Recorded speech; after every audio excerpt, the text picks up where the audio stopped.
He should Oh, we're actually live. be here. Maybe he went to the place. Oh, word. Well, we're live now. Okay. That's great. Alrighty. Okay. Is it live? I gotta check to see if it's actually on. We're doing it live. You know about this live? This is the Ghetto Podcast. Ain't no professionalism here. Let's see. Okay. All right. So it is definitely live. Let's mute this. Let's pop out the chat. Let's see what happens. I mean, can only go wrong, man. Can only go wrong. That's going right so far. All right, Riku. Riku, I definitely gotta talk to you about Cold Steel. Oh yeah. We definitely gotta talk about this. Alrighty, welcome people to HPMP Podcast, episode 25. Some technical difficulties, it's none of it is my fault, really? I'm perfectly, in sync, Nah. Yeah, it's been a while, guys. It's been a while. Hopefully we can get more people to trickle on in here. We about to get this started. We got Blandrew back in the building. We're going to definitely start off the introductions. We're going to get some other people in here if they can make it. I'm not sure. So, and Blandrew just dipped out. Man, this guy is a stealth man. This guy always flies under the radar. All right, so let's start this out with introductions first. So go ahead, Riku. Go ahead and introduce yourself. What's up, people? Riku-san, the only one here. Well, second time on this podcast. Hopefully more to come. And here to talk about some JRPGs. Only the best genre in the business. Facts. Bao. Hey guys, Bao's the character here. Thanks for having me on as always. Sorry about the issues, but we are here. Yeah. Cool. Nightmare. Well, it's Nightmare Alpha, your OG original geek, here to bring you the newest JRPG stuff. Still doing stuff on the internet? Still doing stuff on the internet. This time for real, man. For realsies. And Pelvet. Hey, I'm so happy to be back. Thank you for having me. And let's just talk some JRPGs. Okay, cool. All right, so Landrew dipped out. I'm assuming he's gonna come back in a minute. So what's everybody playing right now? Let's start with Riku. I am playing Ys 8, Lacrimosa of Dawn. And this game is definitely the best Ys game out of all 8 of them. And all of the spin-offs. This game is fucking phenomenal. I'm playing the original version, the Vita version. Yeah. Vita hype. Vita still Terrible. Yeah. Hey. We're gonna have some issues here. What am I, like 50 plus hours in? The story's still going, and it's probably the best story Ys games ever had. And Ys games really never really focused on a story. That was more of the Trails thing. But this one actually has a really interesting story, best cast so far, and the gameplay is it's so fun. Like it reminds me why I love action RPGs. Just out of curiosity, you said it's all the best one. How many Ys games have you played? You played them all? I played 1, 2, 3 Ulthim Falgana, 4 Memories of Soseta. I haven't played 5 because I know that's on the SNES. We need to go back and play that. I haven't played 6 Ark of Nepishtim. That's on Steam. I'll play that. I've played 7, and then I'm playing 8. Oh, okay, so you played a good amount. Okay, all right, cool. Yeah. Cool. So before that, I thought Memories of Soseta was the best one, but now I have to give it. I only played. I was 3 hours into this one. I was like, yeah, this one's the best one. Only playing 3 hours. All right. Yeah. Bob, what you playing right now, man? The 2 games I've been playing recently that have taken up a lot of my time are Fortnite and Final Fantasy 14. But I'm kind of just playing them to pass time until the next 2 big releases I'm waiting for to come out, which are Super Robot Wars X and Shin Megami Tensei Strange Journey Redux. I thought you were still on that Legend of Dragoon thing. I only play that on stream. Okay. Pretty good, actually. Like, so Fortnite is really that good. Fortnite is that game right now. It's better than Overwatch. It's better than everything right now. Because I don't know. I wouldn't say it's good. It's just kind of addicting, fun with friends. Like, if it wasn't for playing with friends, I probably wouldn't play as much as I do. Solo play is kind of just there. So it's actually a sound game gameplay wise. Kind of, yeah. So, but it's not better than like the other more popular things. Like, I wouldn't call it a better game, but no. So it's just it's just the new hotness right now. That's pretty much the reason everybody's playing it. Oh yeah, everyone's gonna fall off the game except for diehard fans within a year, probably. I think what I call it is the sheep game. Is there always will be a sheep game in the in the zeitgeist, and right now it's Fortnite until the next big sheep game comes in, and the whole herd will move over to that one. Before it was Overwatch, now it's Fortnite. Oh, before it was PUBG. I don't think PUBG reached the popularity of Overwatch though. Is my mic working? Yes. Yeah. Okay, cool. Okay. Before we get started with somebody else, Blandrew, go ahead and introduce yourself, my dude. Hey, how's it going, guys? It's Blandrew, and yeah. And yeah. Okay. Nightmare, what are you currently playing, my dude? Yeah, I actually told you yesterday. I'm trying to play Fairy Fencer Dark Advent Force, but it doesn't really run that smooth. I don't know, hard drive problems, I guess. But I'm trying to get this running. Otherwise, I have played a lot of things, and actually, I'm hoping that this month gets some real interesting turn-based action for me going. Okay, all right. Pelvic, what are you up to in the gaming world? Actually, I've just been playing Overwatch. Not gonna lie, I'm just taking a small break from JRPGs. You know, when you play 80-hour games forever, it's a little exhausting. So it's nice just to shoot people and call it a day. That sounds really bad, but in context in the game. That sounds just perfectly fine to me. Blandrew, what are you up to? I know you're on a Switch and only a Switch, so Yeah. Well, actually, I've been playing a lot of Yakuza lately, so I'm still working on that retrospective, trying to get that out by the end of this month. And yeah, Kirby's great too. That's a pretty great game. How far are you in Xenoblade? I beat it, unfortunately. I missed it. Unfortunately. What happened to that new game plus and all those rare blades and all that good stuff? What happened? Yeah, I'll go back to it on its first anniversary in December. So, okay. Do you remember your playtime? I think it was like 200 hours or somewhere around there. God damn. I was close to that. I think mine was like 150 or something. I don't know. Currently, my Switch is collecting dust, so I don't even know. I can't even turn that thing on right now. I can't turn on my PS4 respectfully. It just like brings me depression. Okay, you know what? We're gonna go to right now because I don't know if I'm available for too long or not. But let me just get out the way what I'm playing right now. So right now I'm playing Trails of Cold Steel 2, and it's really good. And yes, you really have to play the previous Trails of Cold Steel to understand anything that's going on. I have some problems with it. It's kind of a spoilerish, but maybe I'll talk to Riku about that later. Also, I was playing Ni no Kuni 2, but Cold Steel kind of stole my attention. And from what I've seen, Ni no Kuni 2 is really good. I hear that it's really easy, but I can't really comment on it because I'm too much in the beginning right now. And actually going on to my games I'm currently playing, I'm a little bit ashamed to admit it, but I think I'm gonna add Sword Art Online, Fatal Bullet to the rotation. I gotta admit, the game is fun as hell. I can't lie. The customization is pretty cool. The gunfighting is like Freedom Wars, because Freedom Wars is really freaking awesome. Freedom Wars was fun. But it's too bad I never got a sequel. But yeah, Sword Art Online, I hate completely the anime. I don't like it, but I'm a gameplay creature above all else. So when the gameplay is good, I'm gonna resonate towards it, no matter what. I'll at least give it a chance, at least. So yeah. So that's it from what I'm currently playing. So before we jump into the topics, I gotta talk to Blandrew here. What is wrong with the PS4? What is your beef against the PS4 right now, man? Who, me? Yeah.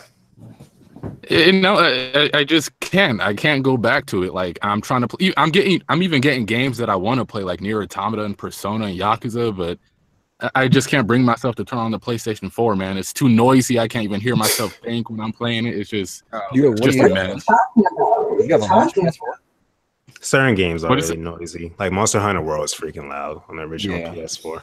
It's like a vacuum cleaner going off in my room when I play it. Oh my god. What problem? I've never heard of this before. Just turn your volume up. Yeah, You certain know what? games are massively loud. My Christy, PS4 can get pretty I have a question. Does Pelvic sound like she has a salad bowl on her head right now? Because She sounds like she's talking through a bottle. Oh, it does. I thought that was just. Does it sound better now? And now Blendrew Blender just did Shadow Clone Jutsu. Okay. So tell me, Blendrew, is Multiple Man your favorite X-Men? Yeah, he just split his personalities. One likes the PS4 and one doesn't. So wait, Blander, you couldn't even get to Persona 5? No, I got like 30 hours into Persona 5, but that game just wasn't clicking with me. Interesting. Oh my goodness. The heresy. How? How? It was like 30 hours in. All I did was recover a painting and stop some type of volleyball teacher pervert. I mean, I was in the second dungeon out of like 9. I mean, okay, I can understand maybe it's a little bit of a slow start, but I would say the gameplay actually does carry it a lot more than other Persona titles. Yeah, it's still good Shin Megami Tensei gameplay. I thought it was a great build-up. Like, I didn't find it like... I guess in the very, very, very, very beginning, fine. Like, I never felt it was slow at all. Honestly, from the title screen, I was hooked. I mean, the only thing I have against Persona 5, and this is me we're talking about, so it's probably something not even that big a deal, is after you're done with the palace, you have to do all the confidants and the social links. I could understand what some people are saying when it's like, I don't feel like doing all that. I'd rather just be in the palaces and doing the battles all the time. Because, I did say to myself, okay, I don't want to finish this palace. I just want to keep fighting. I don't want to go to do social links right now. But I enjoyed it. I miss being able to one-shot the palaces. They feel like they drag on in Persona 5. Really? Not necessarily. I can get the palace done in like 2 or 3 days in game time. So only one I didn't like was the space one. I didn't like. Oh yeah, because you got to turn all the switches and fly through the tubes. Actually, it was pretty simple. I did that in 2 turns. It's not that complicated, but Yeah, no, I just felt it dragged on. I didn't say it was complicated. Oh, okay. That's boring. That whole palace is boring as hell. I didn't like it at all. Really? Oh no, the space one was my least favorite. Yes. Like the concept was cool, but after a while, I was like, okay, can I get out of here now? Okay, this pelvic thing is driving me crazy. What's happening? You like sound, your voice is sound really weird. Like you're using a webcam microphone. Yeah, kind of sound like that. Sounds kind of weird, and I'm pretty sure you're not moving. So when you were in here the first time before we moved over to Discord, you sounded just fine. So do you have Discord still open? No. okay. Oh, there you go. You speak? Yeah. What's up? Oh, she sounds a bit better now. Okay. All right. Oh, she did. My bad. I don't know. You sound clear now.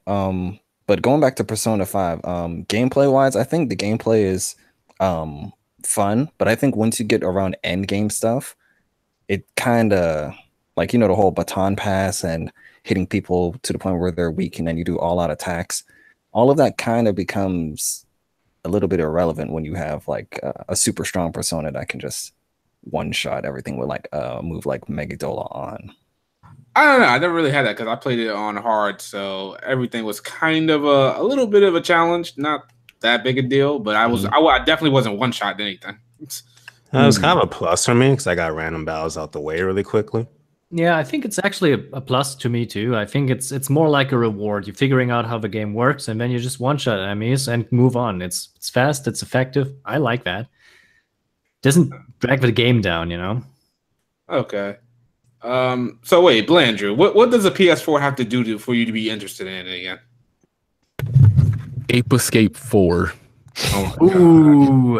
Okay, yeah. Why is Ape Escape so highly regarded for you? What is going on with that? It's just it's just like a game I can turn my brain off to. It's one of the greatest platformers of all time.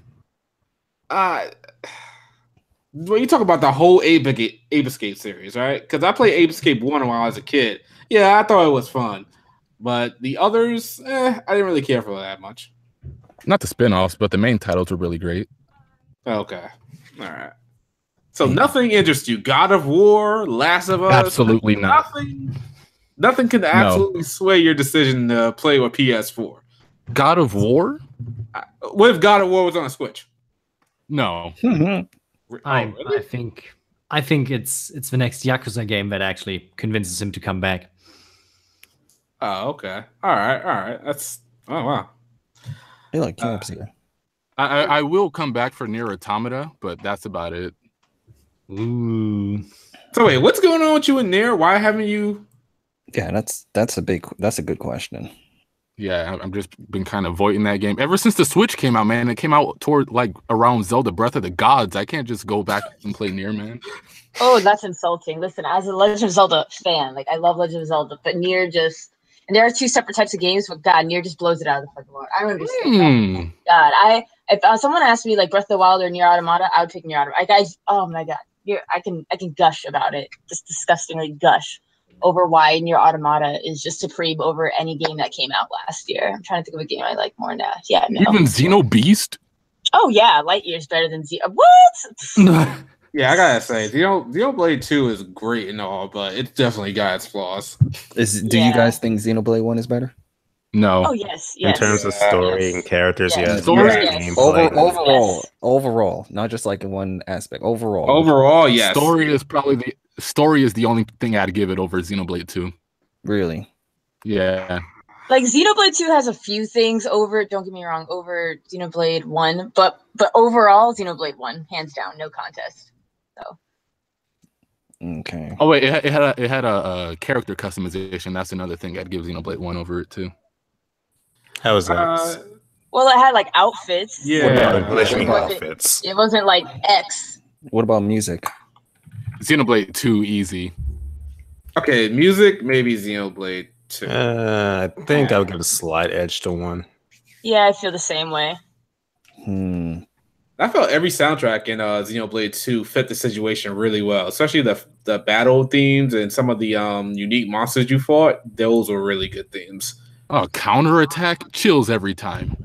Favorite song in the game. Yeah, exactly. You know what? I have a question for you guys as far as Monolith Soft, because I was thinking about this the other day. Monolith Goat? Yes. It was definitely an amazing and great idea for Nintendo to grab them under their belt. But do you think that Nintendo is holding back Monolith Soft? Yes. I would say the opposite. From a technical like spec standpoint, absolutely. Like you can see how a lot of their games would fare on stronger hardware, but outside of that, I don't really think so. I mean, like if Nintendo didn't pick them up, I'd feel like they'd become like a mobile company. You think so? A mobile company? I don't know. I think Sony would have eventually picked them up. Yeah. Sony would have definitely gotten it. I wish they did because, like you said, from a technical standpoint, Xenoblade Chronicles 2 is fucking trash. And I wish it was running at 1080p at the very least or just 60 FPS.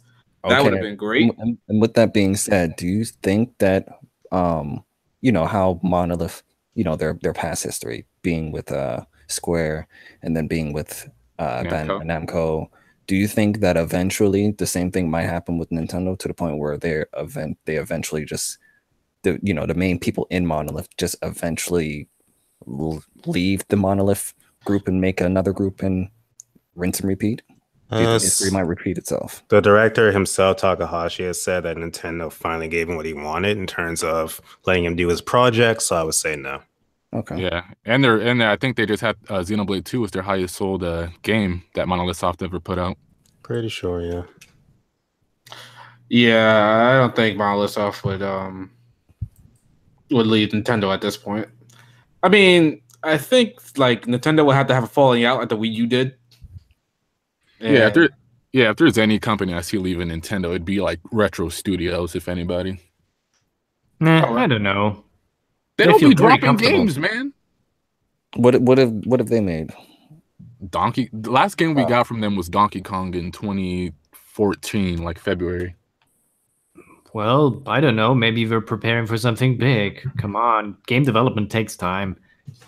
But I think And Nintendo loves his exclusives that they can surprise reveal, you know. So just be careful. Maybe there's something coming, and even then, I'm not so sure if Retro Studios actually can go away from Nintendo at this point. Every time they say something, it's just something about like barbecuing outside. You outside. Yeah, that's all they post on Twitter. Like, it's gonna be delicious today. I mean, if Nintendo pays them for that, I'm fully in for that. Blandrew, do you play Valkyria Chronicles? A little bit. A little bit. So you're I'm not. Yeah, I'm not the go-to guy. You should be like asking. No, I'm just asking. So 4 has none of your hype. Oh yeah, it's on the Switch though. Is it? Oh yeah, they did announce that for the Switch, isn't it? Mm-hmm. So you're gonna play that Xbox too? So you get the Switch version for that? Obviously, yeah. I can't believe you're gonna play it on You're gonna play it on the Switch, but not playing it on the PS4. It's a perfect portable game, man. I'm getting on Switch too, just because it's portable. Really? Yeah. I think you underestimate the power of portability, my friend. Portability is beautiful. Like Persona would have take it outside though. Persona would have been so perfect on a portable. Like I would prefer that game on the Vita over the PlayStation 4. Whoa, I would say that. I would not say that. I would not say that. Riku-san, back me up here. Here's the thing. I don't really play a Valkyria. No, Persona. Oh, Persona 5 on the Vita? Yeah. I think it would have performed well, but as far as like sales, you know how you look how many people wanted to fucking get a Vita for Persona 4 Gold, and I highly doubt like they wanted to go through that again. Like I know some people that literally they went out of their way to buy a Vita TV. They bought Persona 4 Golden. That was the only thing they played, and then they never played their Vita TV again. Yeah, that's what most people do. That's like people call the Vita TV the Persona 4 Golden machine. Basically, yeah, I brought that shit, and I don't even play with it anymore. Yo, Devil May Pie put the realest comment in the comment section. Playing on the toilet over 50 frames per second or 1080. Like I'm not even gonna lie, that's so true though. Like I don't know how anybody can actually do that. I can't do that. People are so obsessed with like graphics and frame rates. Like, don't get me wrong, you hold them up to a standard, and I agree with that. But sitting on the toilet and just play your favorite game for hours is liberating, dude. I'm sorry. Like, I'm gonna be honest with you. I'm trying to get off the toilet. Okay, I'm not trying to sit there all day. Yeah, I don't understand gaming on the toilet. Like, are y'all kidding me? Oh my god! I can't. You're sitting there taking a shit. Exactly. I'm trying to get out. Yeah. You're so in the game. You don't even know. You're like, whatever, dude. It's so primal. It's like, listen, I could shit and piss whatever I need. I don't have to get up. Like, I don't have to worry about it. We just go. But what about other people? Like, other people need to use the bathroom too. They can wait. They can wait. That's so inconsiderate of you. You know, as somebody who has actually tried this out, I can tell you it's not fun actually, because you have to lay down the console, then you want to wipe your ass, and it's just you wipe your and then you have a problem that you're maybe sitting too long because you want to get this finished. Then your legs fall asleep. It's like, no, man, no, just no. Gaming on the toilet is not. The most I'll do on the toilet is like go on my phone and check Twitter. I still can't do that. I'm sorry, I can't. I was like, all right, let me take the phone with me. I'm like, I'm trying to get out of here. I ain't trying to be on here like looking through Twitter all day. Like, and even like breaking your gaming psyche, you know, like you're in the middle of a game, a hot battle, but you're like, oh shit, I gotta go. And then you say to stop playing, goes like, oh my god, you never have to stop, you know? Game's on forever. Yeah, can you do that? Oh god, efficiency. I mean, if you have somebody who wipes your ass, maybe, but nah, I'm good. I'm just gonna go in the bathroom, do my business, and get out. So as far as gaming on the go, I got a question for everyone that promotes gaming on the go. You know, I'm a Vita guy, so I gotta ask this question about the Nintendo Switch. So as far as gaming on the go, where are the most places on the go that you usually play your Switch? When I'm waiting on like a doctor's office, or how many times are you in the doctor's office a year? No, not often. I use it when I'm at my friends' houses. That's about it. But that's what I was about to say. There's friends' houses. There's anytime you're waiting for anything. So you mean whenever you are next to a power line? That's not portable gaming. That's just an excuse. Yeah, sometimes I just don't even like want to. Well, go ahead. I was like, what do you mean? Sometimes I just don't even want to be looking at a TV, so I'll just play it in handheld mode. It's like not even a thing of moving it somewhere. So why do people always argue, oh, it's about portability, but you guys barely take it out of your house? Well, I mean, I take mine to church, but that's about it. Okay, first of all, why are you taking this? Hey man, I can't be focusing that long. But somebody talk. Oh man, you're supposed to be listening to the word of God. Right? Oh my God! Wow. You're supposed to be listening to the word of God, but you're playing Donkey Kong Tropical Freeze. As I should be. But also, it's just the comfortability thing too. Like just being comfortability is not really a word, but being comfortable. You know, like in your bed, just having a handheld device. You know, instead of like looking up at the TV and whatnot. I mean, I agree with that. When I was playing with the Xenoblade Chronicles 2, I was in my bed just chilling. I was nice and comfortable and everything. But you know what? I can do that with my PS4 as well. See, here's my thing. I tried this out with a Vita and all other kind of consoles, but the only problem I have is it's very uncomfortable most of the time because you don't know where you put your hands, and then they sleep or you get a stiff neck. It's just no, man. I'm just like to sit upright when I'm playing a game. Wait, the Vita? With the Vita, I had buy some pretty sick grips for the. Yeah, I have a really nice handle for it, so I don't know about that. But I mean, I never really had that issue, but all right. Maybe it's just me. Also, I also have a nice grip. It's called two hands. Okay.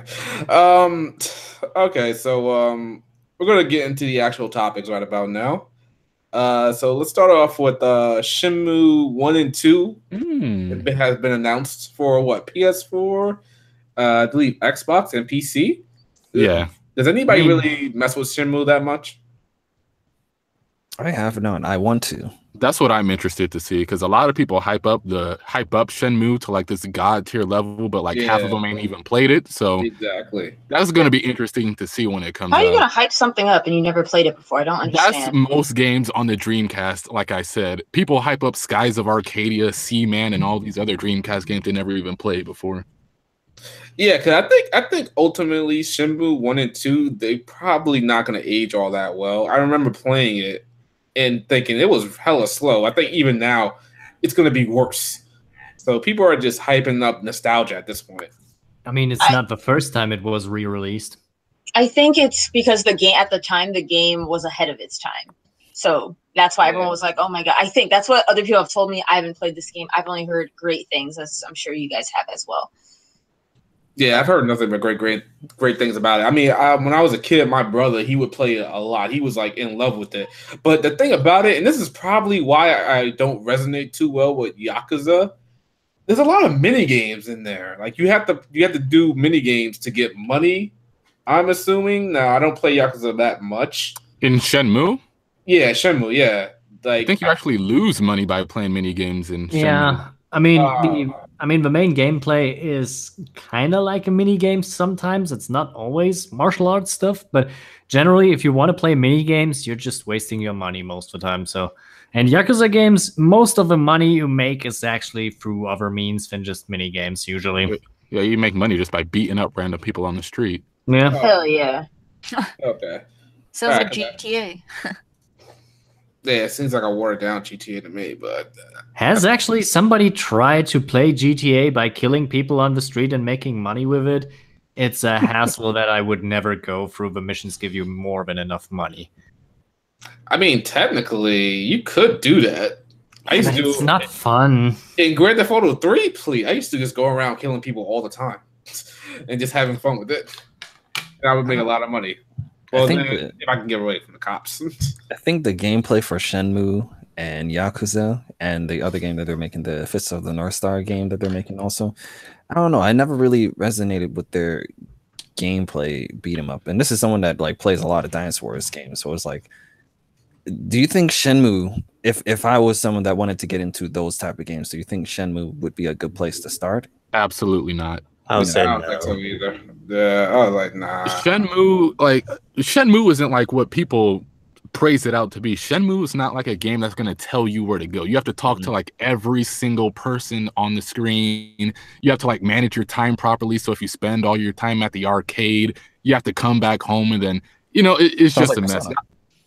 Well, yeah, kinda, but it's like not as straightforward as Persona. But Yakuza would be the perfect place for you to start with that. Interesting. Yeah, and you barely even fight in Shenmue from what I remember about it.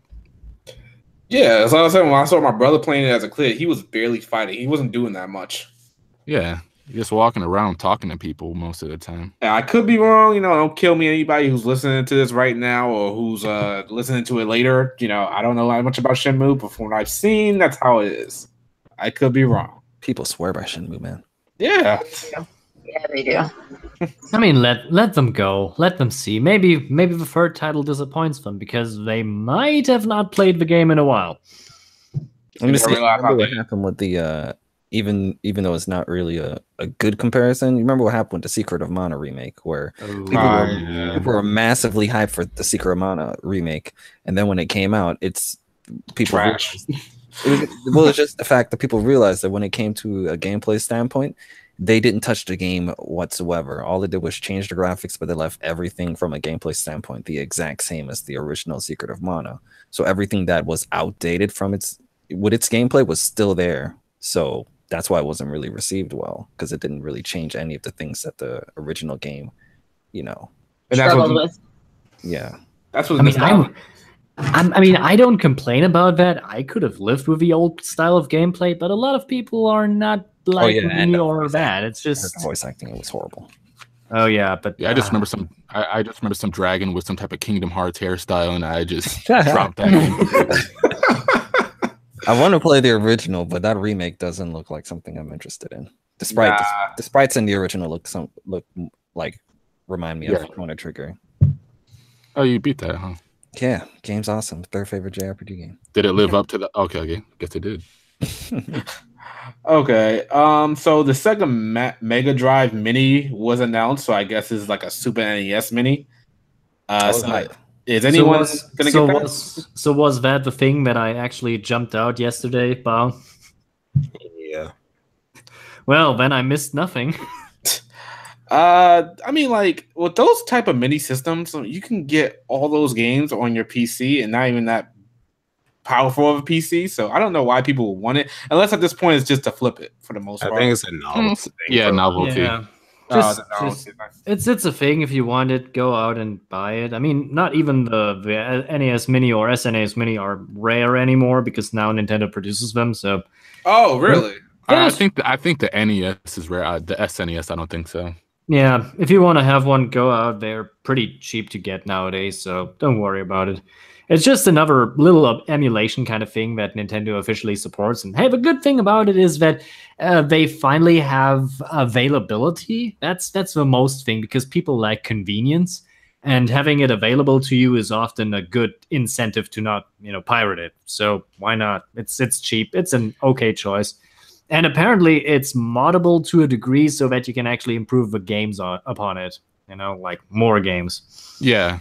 The one thing I'm concerned about is they have some studio called At Games who did another Sega Genesis thing like last year, and that thing was bad. Like it lagged, it froze all over the place. So yeah, I'm skeptical about this one still. Yeah, that's what I heard.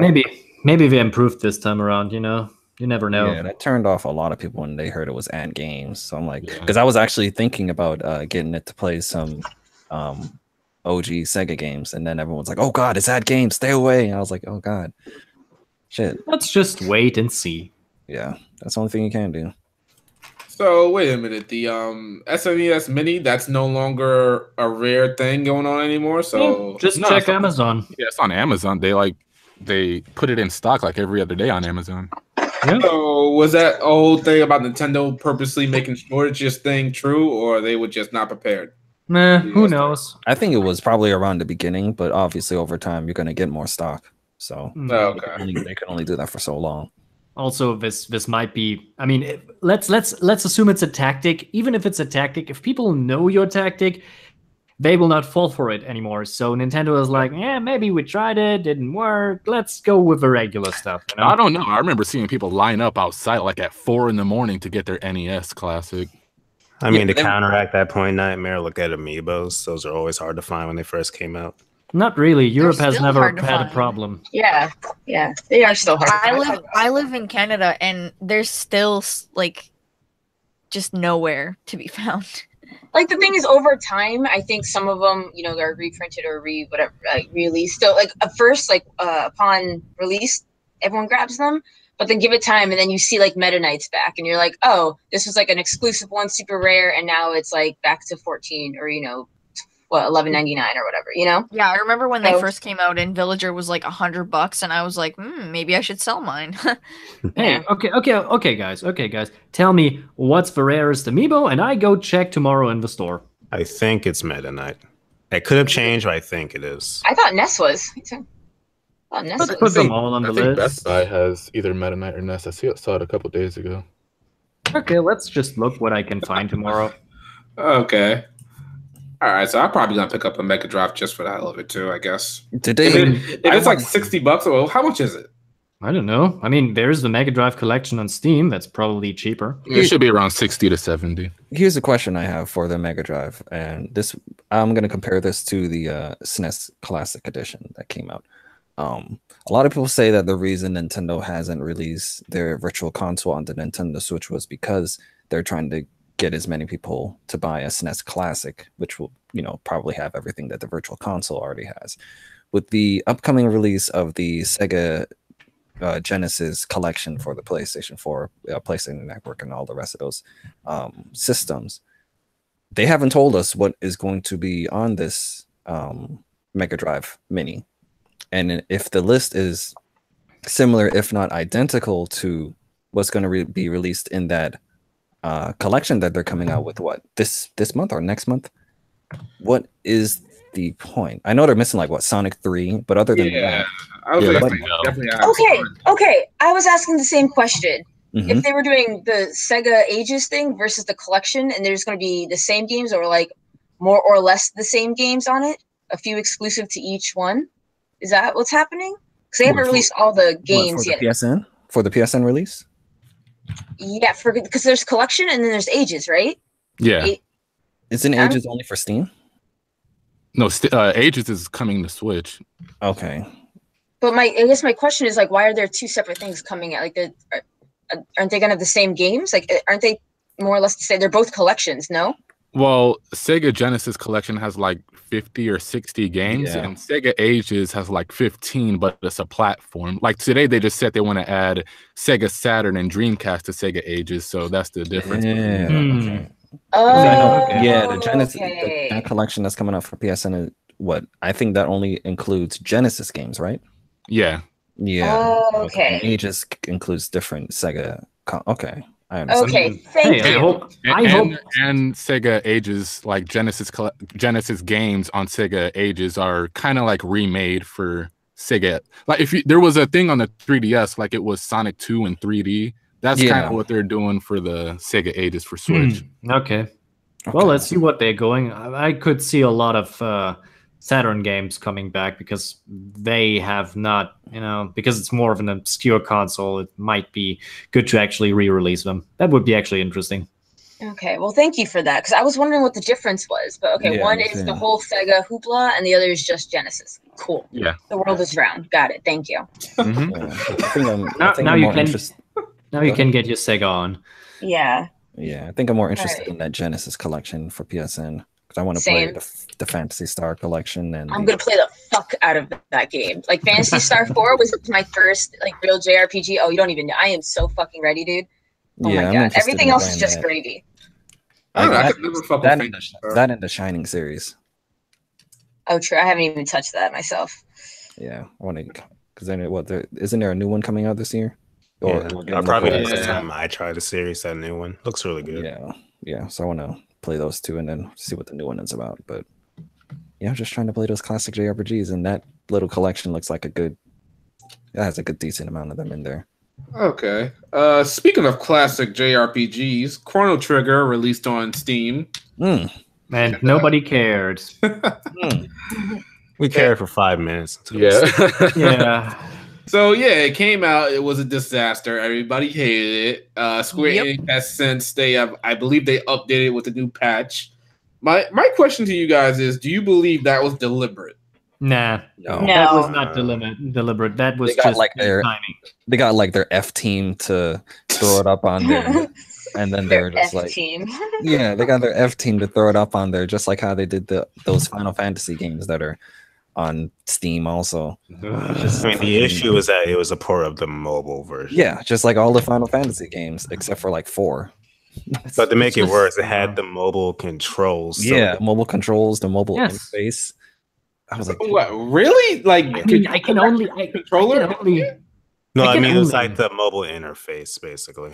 Oh, okay, like the Windows. But I can only assume that this was like a last minute decision. It was like, yeah, you have 5 months to port this. Oh fuck. Yeah, that's why I feel like too. Like they had to like satisfy their shareholders, their board of directors. They had to make a certain amount of money for the quarter, so they figured, what's the game that we can release real quickly and get sales? Can I And just it's- say that the shareholders of Square Enix are fucking morons and greedy bastards? I hate these people. Well, that's just the way it is, unfortunately.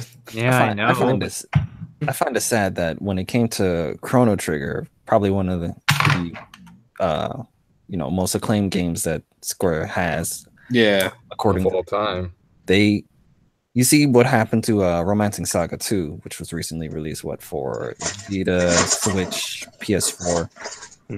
And that was a port of the mobile version also, but it was cleaned up and everything was fine with it, and it was released on all of these most recent platforms. Why couldn't Chrono Trigger get the same treatment? Different were- teams, probably. I think they were just rushing it at the point. So yeah, it's like you said, they got the F team together. They can get them together and pay them little to do That's it. so sad. Just put it on Steam. Because when that news was coming out that it came to Steam and it was garbage, I was in the middle of playing the DS version, 3DS, loving it. And then I'm like, wait, there's a Steam version? Everyone's hating it? Oh, shit. I just continued to play, the DS version. Loving it and shit. Didn't we tell you to get the DS version? Yeah, you guys told me to get... Because Yeah, I had... I'm so glad you did, because that's why. No, because I had the PSN, the PlayStation 1 classic version on my Vita, and I was thinking about playing that one, but then you guys were like, oh no, get the DS version. So I got the DS version. I had them side by side, and I was like, okay, I might be a Vita fanboy, but I need to play this DS version. So I played that one, and then while I was playing it, the Steam version came out. So I was like, huh. Yeah. Timing. Well, you're Dodged lucky a bullet on bastard, that one. man. yeah. So real quick, again, while we got Blandrew here, Blandrew, let's talk about Nintendo Labo. Labo, is that what it's Labo. called? Lol. Oh Lol. yeah, I forgot you wanted to ask him The about paper this. thing. Okay, Cardboard, actually. yeah. Okay. Cardboard is also just hard paper, man. Just You ain't wrong. I was just being a prick. But anyways, continue. Yeah, so Blandrew, what's the big appeal about this thing? I'm not entirely sure. I think I just got swallowed up in the hype. Oh, At okay. least he admits it. okay, good. Yeah, at least you admitted it. Okay, yeah, all right. I don't know. Maybe it's similar. What if Konami brings out the Metal Gear Solid cardboard box collection? That's hilarious. I would probably get something like that if it was like Metal Gear Solid 1. Then yeah, I probably mess with I it. mean, they're not clever enough for that, No, they're definitely Konami, not. but, They make a pachinko game or a mobile game. Well, the Already pachinko happened. game in a cardboard box, that might be actually smart enough. But this is Konami. Yeah. Okay, all right. So Labo, we all know it's just a kids thing, and it's probably in a game You're stain. still there day one. Don't make no mistake, though. Oh my god. Why? I will he's say a this kid at about heart. Labo. I'm excited to see if third-party developers can do cool stuff with it. Yeah, Did that they- would be awesome. Blandrew, have they explained what Labo means? I don't know.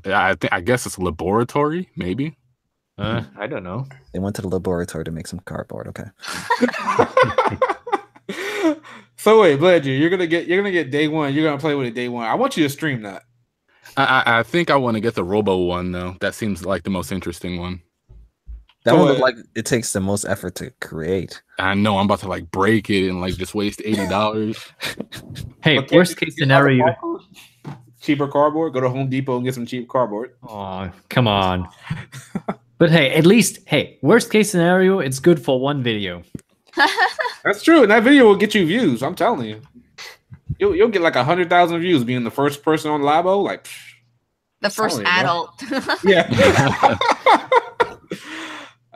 That's an idea though. I might have to do that. Get me some views. Shit.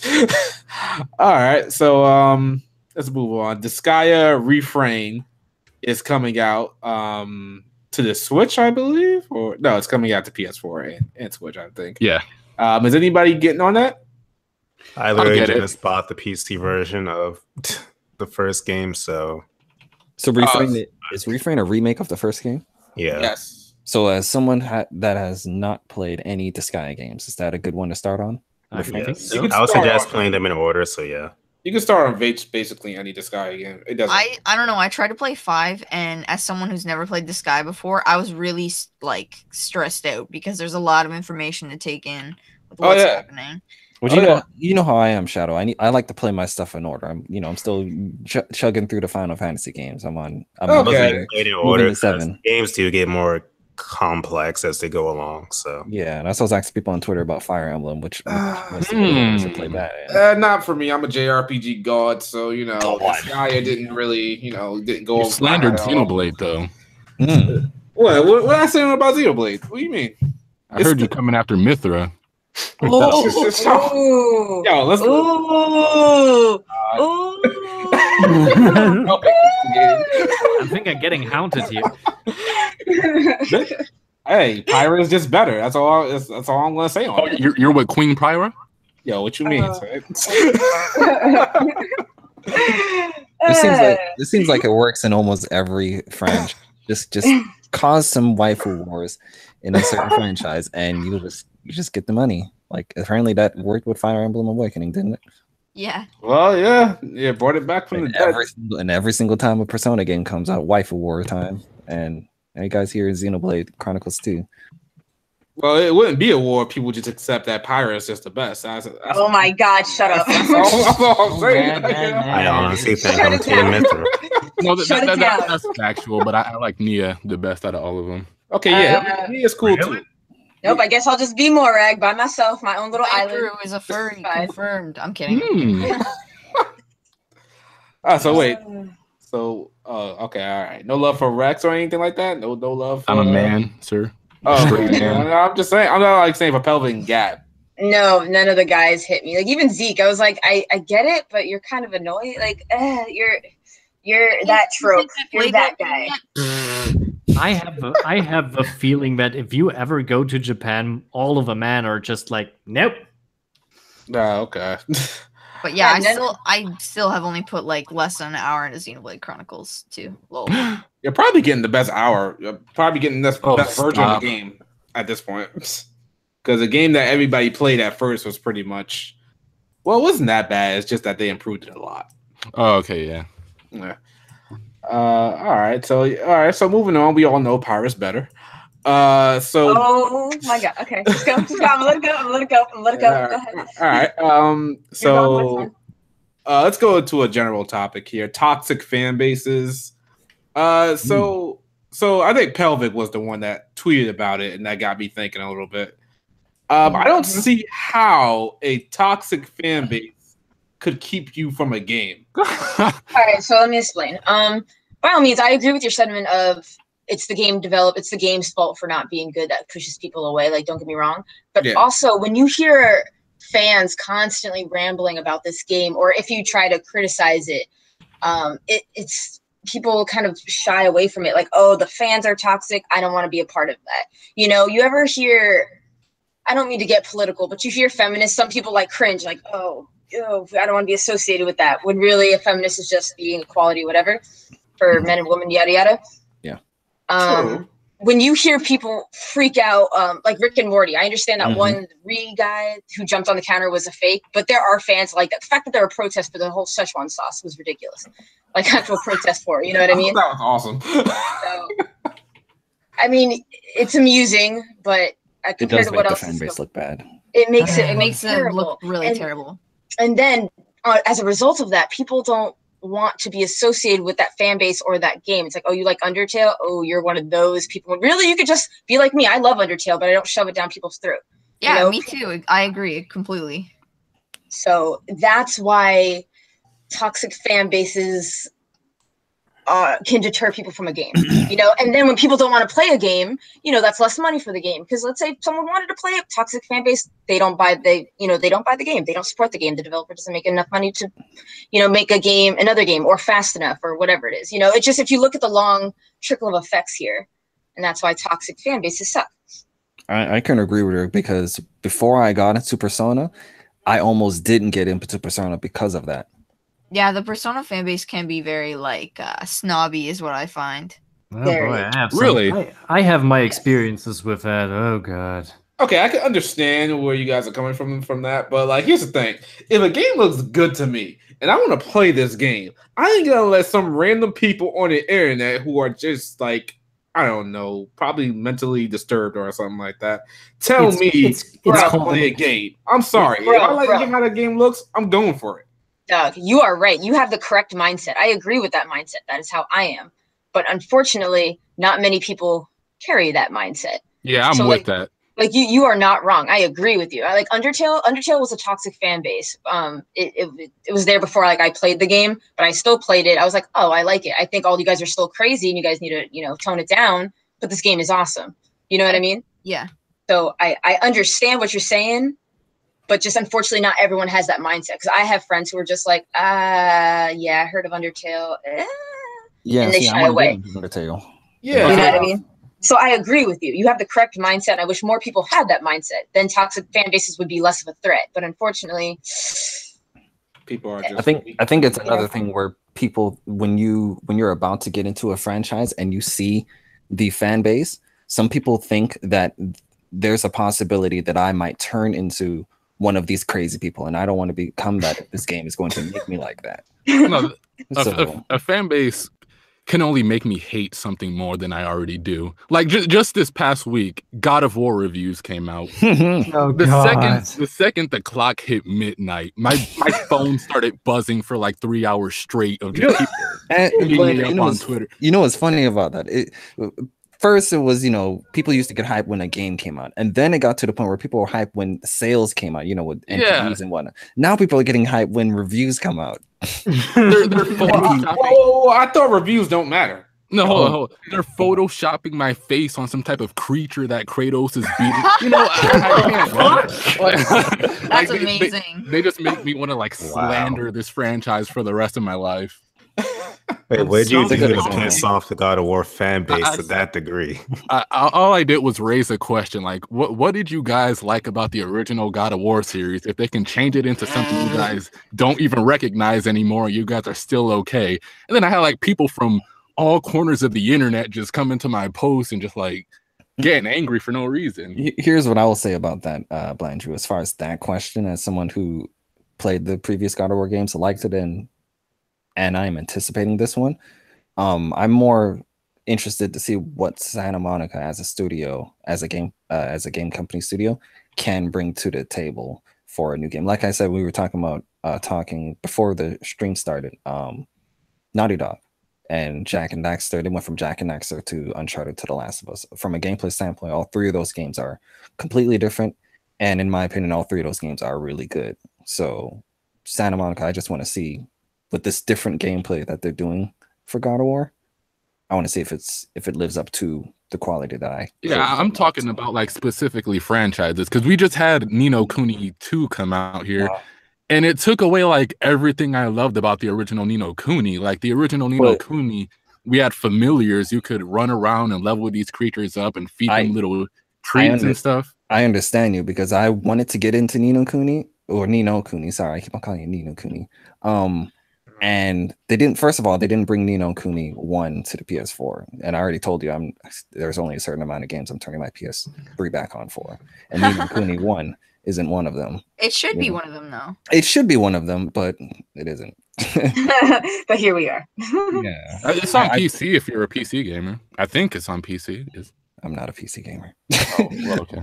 Yeah, but the point is, I agree with you, because I like me some turn-based, and when I saw the new one and it wasn't that, I was kind of Yes, it's the equivalent of having a Pokemon game and taking out all the Pokemon except for like the Diglets. Using duplicate hash. Oh god. I was sort of in that same boat. I didn't like the way the second one looked, but I gave it a try and I like it, but it's definitely nowhere close to the same experience as the first. So Bao, from a quality standpoint, do you think this is a good game? Quality, yes, but I will say it doesn't have that same magic feeling as the first one. Partially because Studio Ghibli isn't as heavily involved in the sequel. And do you think? Yeah, that's what I was disappointed by. I just actually picked that up like 2 days ago. Do you think Ni no Kuni as a franchise going forward? Do you think they should continue with how the gameplay is, or go back to how it was before? Go back. I would say go back. Honestly, I would say keep it. Would you guys be okay if they took both versions and continued like 2 different paths and just continued both of them to please? Maybe I will say one thing though: if they do go back, that's going to piss off a lot of the more casual fans who don't like turn-based. That's the thing. Because that's why I brought up that question, because whatever decision they decide to do for the future of the franchise, people are going to be mad. If they go back, the people that like the new one are going to be mad. If they don't, people that like the old one are going to be mad. So I need to see these sales first, because the Japanese sales for Ni no Kuni 2, it was like Ni no Kuni 1 on the DS had like over 170,000. The PS3 had like 90,000, and the PS4 version had like 70 something thousand. So it might, if I see what the rest of the world is looking like and it's not living up to Ni no Kuni 1, it would probably be smarter to go back. Well, it's interesting that you guys don't like Ni no Kuni 2 that much for the direction that it went in, because it was built from the ground up for Western audiences. I hate when Japanese developers try to cater. Yeah, that's not a good idea. It wasn't even going to have a Japanese release until they thought about it for a second, and they said, "Yeah, we can make a Japanese release." They thought about it for a second. Lol. Yeah. But here's the reason why I asked you guys this question about which path should they take. When I was doing some research on Persona 5, when Persona 5 was in development, when they were right when they finished Persona 4, they were considering making Persona 5's gameplay more like the Tales of series. Oh my god. But then like 25% of the way through its development, they scrapped it and went back to turn-based. We don't know how. Yeah, we don't know. I feel that would have alienated a lot of people. Yeah, they said that while they were making it. They didn't want to alienate the people that liked the previous game, which apparently this is what Ni no Kuni did. My channel would have been dedicated to slandering Persona 5. But here's the thing though. What if Persona 5 came out and it had the gameplay of Tales of, and it was good? I would have still liked it, but I can understand. Yeah, I would have still liked it, but I would go back to turn-based. I would like to be. Do you think Atlus should make a spin-off Persona game that has Tales of type of gameplay? Just call it Persona something? Because you see how many people like Persona 4 Arena. That's a fighting game, but it's but that's a little bit of a different thing. That had a different cross appeal for many people, and there is something completely different. But I say try it. Mm-hmm. But only as an experiment. As a spin-off, right? Like how they did Persona 4 Arena. If Persona Q was the action game series, I really wouldn't care less, but I can't have Persona 6 coming out here and I'm button mashing my way to the title, like to the end credits. I don't know. Actually, I saw about there is an SMT game like that already, the Raido Kuzuhana games. So the Raido Kuzuhana, yeah. Understandable. Okay. All right. Toxic fan bases, they're terrible. Okay, let's cut that from the list. What's next? Final Fantasy 15. I come back to Final Fantasy 15 at some point. It's gonna get 4 new episodes released. God. Going into 2019 here, they have this roadmap for the game. It doesn't seem to be stopping. And I want to immediately talk about the biggest problem with this, and that's the Luna Freya episode. This isn't out yet, but the synopsis we have for her episode so far alludes to the fact that they might retcon the ending of 15. They probably should. I won't go into details. I know some people haven't played it, but yeah, that's interesting. So are you guys? Do you think this is the right path that Square Enix should be going into? No. No. Nobody wants this. I got a few things to say about this. I was one of those people before they even announced the Royal Edition. They planned this too, and they got my ass on it. they released, I think it was PlayStation Plus deals, and they had Final Fantasy 15, the original collector's deluxe downloadable edition that came with all of the early DLC, and it was like $20-something. I was like, oh, this is what I was waiting for. Everything that Final Fantasy 15 is supposed to include in one pack for a really good deal. That's what drives me crazy about it. Yeah, they got me, and I bought it, and I was like, okay, great. I don't have to worry about anything else. 2 weeks later, that Royal Edition came out. And that's I'm so sorry. The Royal Edition is no longer the definitive edition. Exactly, because I was feeling bad about, because my friend was like, "Oh, great, I'm gonna get the Royal Edition," and then they announced about the whole 4 DLCs that are gonna not even be concluded in the Royal Edition. I'm like, wow, they're just every time they announce something, they're just fucking over the people that decided to pick up the previous one. Exactly. And they got me. Exactly they got my friend after that, and they're just gonna. Jesus Christ! They almost got me. They almost got me with the Royal Edition, but I said, then they announced that shit. I was like, haha, no. So you know what's gonna happen, right? They're gonna come out by the time PlayStation 5 comes out, they're gonna come out with a bundle that has all of it. So the thing is, I have to ask about Final Fantasy 15. How much money did Final Fantasy 15 make for Square? Did they break even for the amount of time that they were creating Final Fantasy 15? I doubt it. Not. Well, that's why they're still making content for the game. So that's the reason why they're making all of this content for Final Fantasy 15 to make. Yeah, I doubt it's for anybody actually asking for it. I doubt it. And keep in mind, even with all this, you still have to watch a movie and an anime. I know. I want to punch somebody. Jesus Christ. You see, I'm making my way through the Final Fantasy games. I'm only on 7, right? I'm about to start on 7. By the time I get to 15, we'll talk about that. I think by the time I even get to Final Fantasy 15, if I'm making my way up there, I think by the time I get to it, PlayStation 5 is going to be out, and the version is going to be out, probably running at the same level or a little bit below the PC version, the Windows edition, a completely different version, but apparently the definitive version right now. Kind of curious to hear your take on the series after you beat 7, because 7's where it takes the first big shift in tone. So I'm just like, fuck, I kind of bought this version for nothing, because by the time that PlayStation 5 version comes out, because we know it will, I'll probably be ready for it, and I just feel like I wasted my money. Yeah, I feel like I wasted my money when I first, I bought the very first day one edition, and I definitely feel like I wasted my money on it. Christ. Well, I don't know, because Final Fantasy 15 on PC, it looks freaking amazing. I mean, it might be worth it for that alone. Damn. There's more to looks than looks, damn it. Okay, I get that. No, but here's the thing, though. That might be the best version to get, because at least with that version, he, all of the DLC that's gonna come out, he can just buy the DLC and be fine. If I go ahead and play this PS4 version and the PS5 better version comes out with all of that DLC, I'm just gonna be sitting here like, why am I still playing this version? I don't know, but for that 1080p 60 frames, and I don't have a 4K monitor. If I did, oh man, my eyes would probably just die and go to heaven. It looks so good. It can almost make me forgive everything about Final Fantasy 15 that I hate. Almost. What? I think you put too much stock into looks. I can't help it. That's what I'm saying. I feel like if you were dating a woman and she was smoking hot, but she did you dirty, you'd be like, you know what? You so hot, I can overlook this. That's how I feel like you are right now. Man, your boobs are so big, I can overlook this. Yeah, your boobs are so big. That ass so fat, girl. You fine. You cheat on me, no problem. You carry another man's baby, it's cool.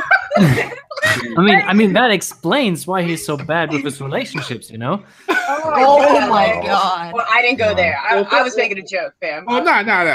He has a point there. I'm not even gonna get into that, but yeah. But Pelvic, you're not entirely wrong. I mean, don't try to do some word gymnastics. Don't try to word gymnastics your way out of this, good sir. No. Well, that's different. That's completely different. That's like real life, and that's a game. Okay. But the analogy still works, though. So okay. The analogy's still there, fam. So So just talking about Square just a little bit more. The whole re-releasing stuff, right? I'm making my way through the Final Fantasy games, like I said, and I want to get through the Kingdom Hearts game also, trying to get ready for Kingdom Hearts 3. And I played Kingdom Hearts 1 when the Kingdom Hearts 1.5 HD collection came out on PS3. And they released that PS4 version 1.5 plus 2.5 HD remix shit. I'm like, okay. And that one was on sale the same time the Final Fantasy 15 shit was on sale. So I bought them at the same time. And I'm not there yet, but I'm wondering if they're going to release a PlayStation 5 version. But I'm just like scared to buy it. Oh, I'm sure they will. I mean, come on, they have to. I mean, it will be the main platform for Kingdom Hearts 3, so... Yeah, that's what I'm saying. Kingdom Hearts trilogy. I feel like that would be smart on their part, because 3 is confirmed to be the end of this entire long saga, so to have it all in one package on PS5 would be... Oh, fuck. Damn it. Waste more money. Damn it, Square. Okay. Well, yeah, you take a risk anytime you buy something Square related. I'm starting to learn that. At one point, you just have to take it like it comes. There's no other way. Jesus. Okay. All right. So Final Fantasy 15. Speaking of Square Enix, do we still have the hope that Kingdom Hearts 3 is coming out in 2018? Absolutely not. I'll say no. Damn. I'm a little on the negative side. I want to like the optimist in me is like, we could do it. You're gonna be there. I know. I'm gonna wield that Keyblade and see Riku, Noctis, and Sora and stuff. I'm holding my breath. I have blind faith. One thing I am nervous about is if the game will be rushed. Because remember, like, I think it's not even 2 years ago, the director said that he was afraid they might reveal the game too early. And since we're getting the game now, that kind of gives me a bad feeling about that. I mean, I think it's honestly going to come out this year, but it's going to be in a similar case for like Final Fantasy 15 was in.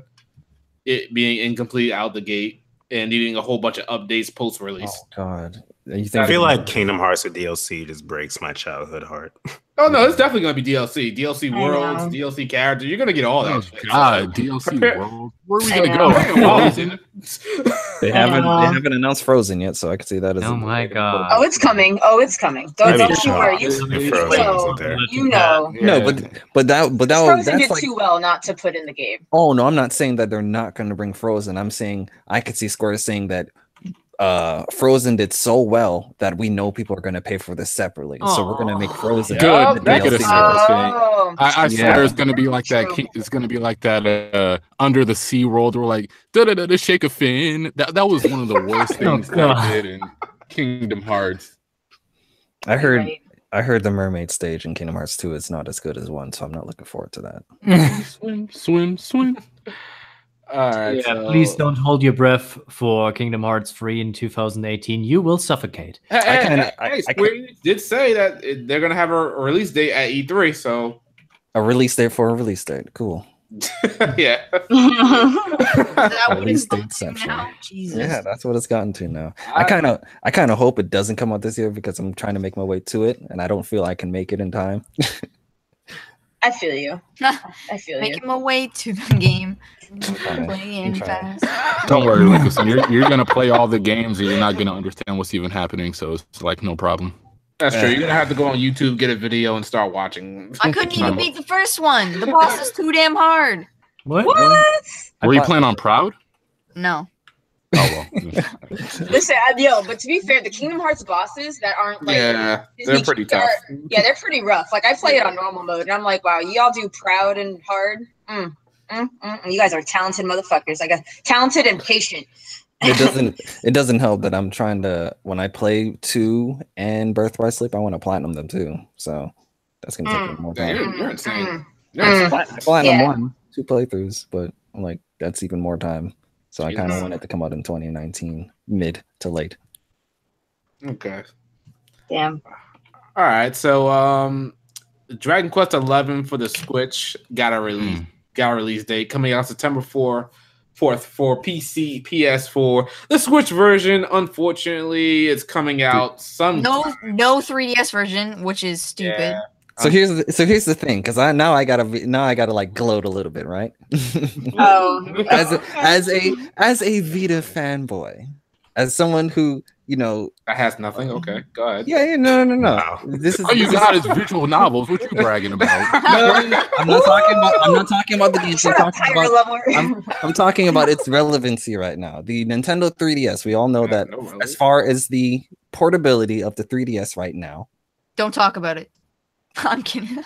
It's compared to the Nintendo Switch. Nintendo is low key trying to move it out of the picture. Yeah, they're trying to keep it. They're trying to keep it alive, but not. They're obviously focusing on the Nintendo. They're trying Switch. to milk out the rest of the money they can make off of it. Yeah, and then it's gone. I think Nintendo would have to be the one that localizes Dragon Quest for the 3DS, anyways. Yep. We also got confirmation the Switch version is based off the PS4 version. Oh, okay, cool. All right, so we're definitely not going to get the retro 3DS version anywhere. So the thing is, anytime a 3DS game comes out, you know, in 2018 or even 2017, the first thing people say is, "Why isn't this on the Switch?" Didn't this happen with Radiant Historia, the one that came out earlier this year? A lot of people are like, "Where's the Switch version? Why are you putting this on the 3DS? You're retarded."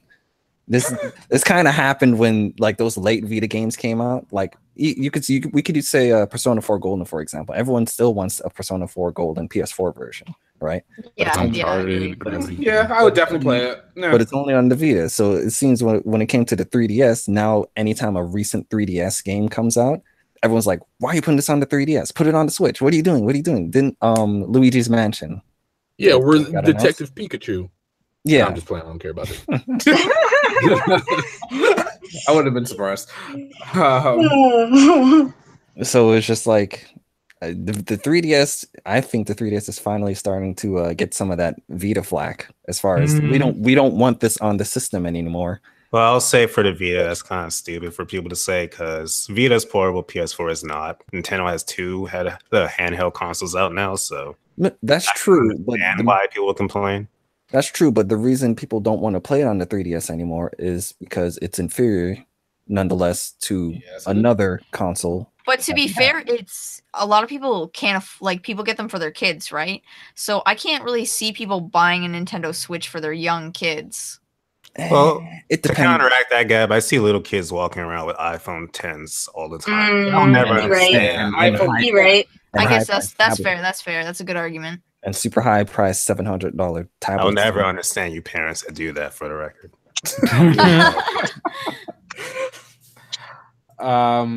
But yeah, I said this before the Switch was revealed. What are they going to do with a 3DS? And now they're cutting into their own budget. Yep, seems right. So when do you guys think the 3DS is going to eventually just die? It's over. 2019 is the last year for it, definitely. I say in the next 12 months. In the next 12 months. As far as like big releases that are only coming out on the 3DS, I think this year is the last hurrah for it.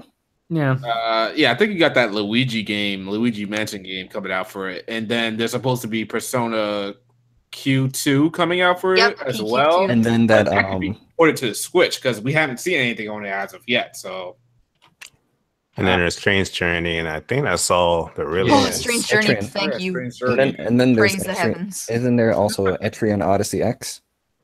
There's a Mario and Mario and Luigi remake for 2019. Oh, really? For 3DS? Yeah. Okay. They announced it at the last Direct of like 2019. I think those last games are just trying to the install base that's still on the 3DS. But it seems like a lot of people that played the 3DS heavy are all now on the Switch. Yeah, and these games are bombing on the 3DS though. Yeah, because it's on its way out. It's over. Nobody's really playing with the 3DS. Ever Oasis was so good. It should have been on the Switch. Yeah, see? I feel like they didn't advertise that game a lot. Ever Oasis, because from what I saw, it was just really repetitive and bad. So that's why I didn't pick it up in the end.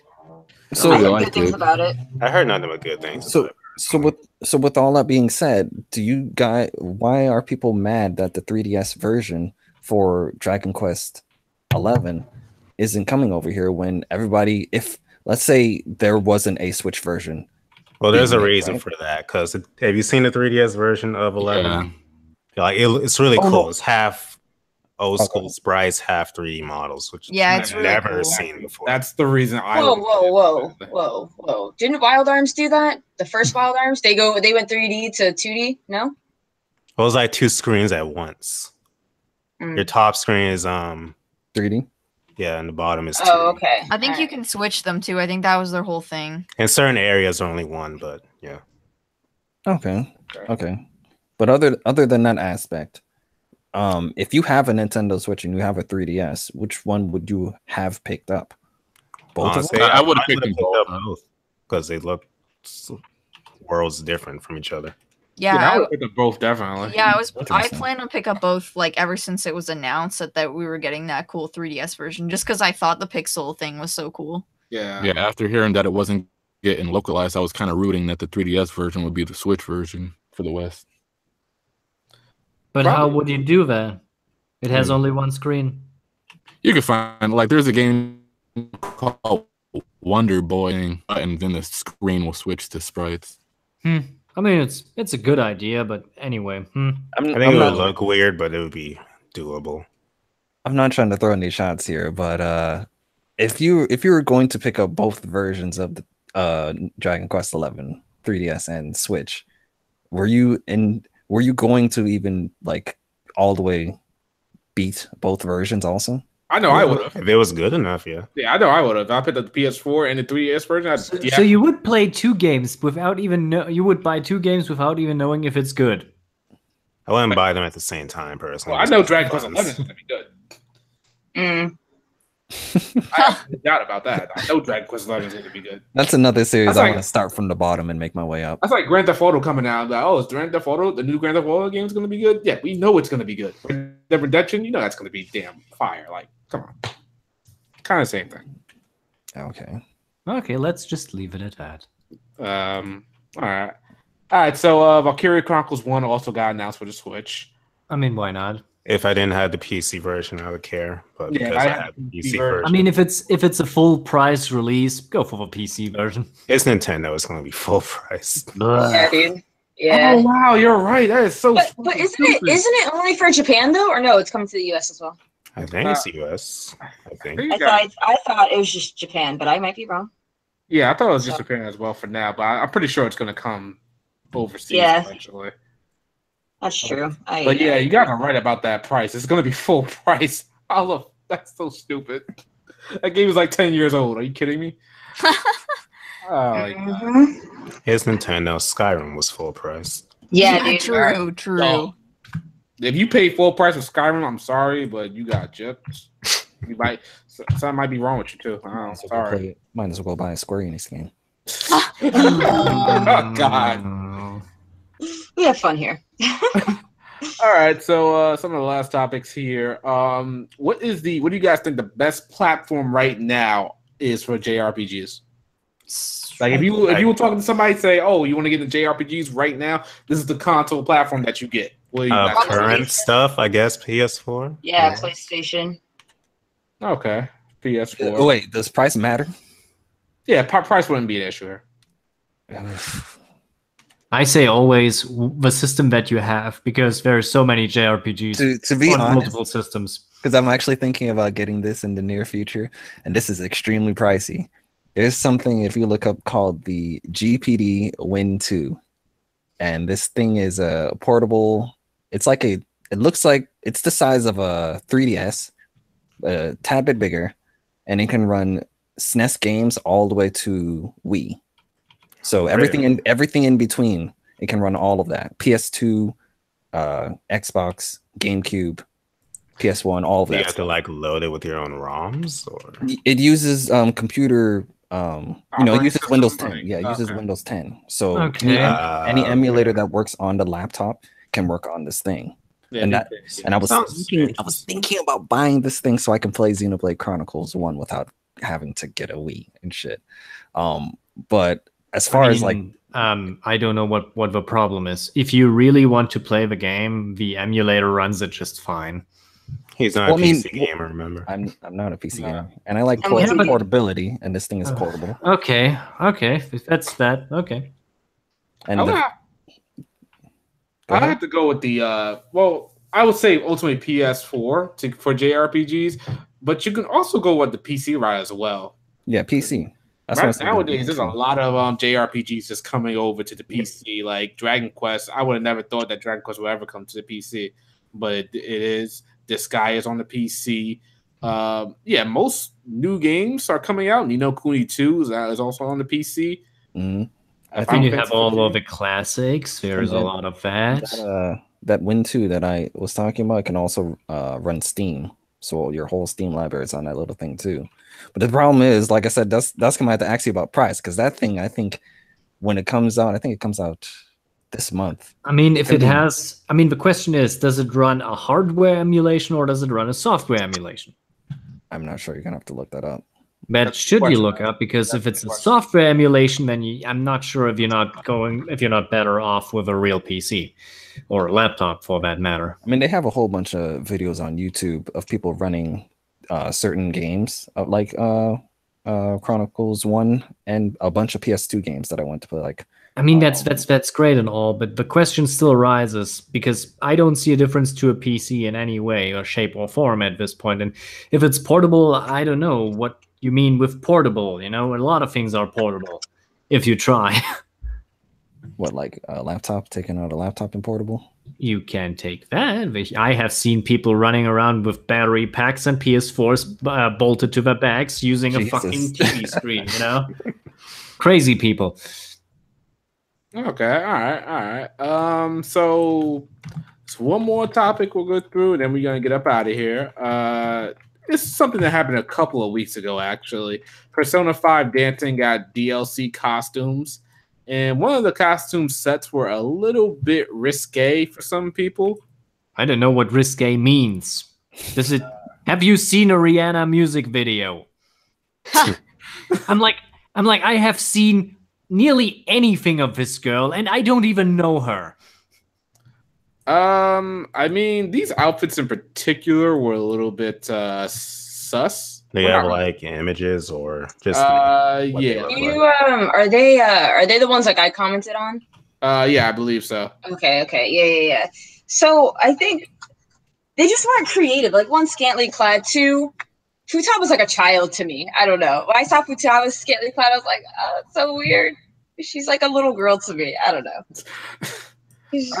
She's like the little sister. I was like, ugh, gross. And not in my playthrough, but okay. Yeah, I mean, the Japanese have a long history of putting young girls into scantily clad outfits. Have you seen the idol industry? And I think the age of consent is 16 over there also. I think it's younger. I thought it was 13. It's 14, actually. Oh, well. I thought in 2014 they moved it to 16. I don't know. It could have been, but I have not heard anything about that. Yeah, as far as I heard, back in 2014 they moved it from, it was at 13. All right, looking at them, I don't see the big deal, honestly. It was at 13, also don't see, and they moved it to 15, and now it's at 16. Yeah. I mean, Futaba, well, but she doesn't really have much to show anyway. But this looks like a child to me. But like, yeah, Futaba just looks like a child. So when I saw her dressed like that, I was like, not. I mean, Persona 3, there's bikini armor that looks way worse than that, which is also in this game. They're just trying to whore out their females. Oh, come on. I mean, I don't mind the scantily clad. And then that is just like the outfit. Like, look at Futaba's uninspired scantily clad outfit. It's not even. What was it, like pink and blue? I was like, Futaba wouldn't be caught dead wearing that. Like, what are you talking about? I mean, she does play video games and medieval armor. I guess like she could be a big Dragon Quest. Her theme is like, oh no, like her theme's like spacey. It's the theme of the whole DLC set or whatever costume set that it is. So yeah, it's a little bit skimpy. I'll say that, and almost unnecessary. But I guess it's something that Japan likes. They like scantily clad women in armor, I guess. So that's what they were going for in this particular case. But I think there's plenty of other DLC or other costumes that you can use that you don't have to go crazy about, because that's what everybody was going crazy about at first. People saw this and they were just going, ape shit that, they're whoring out their female characters.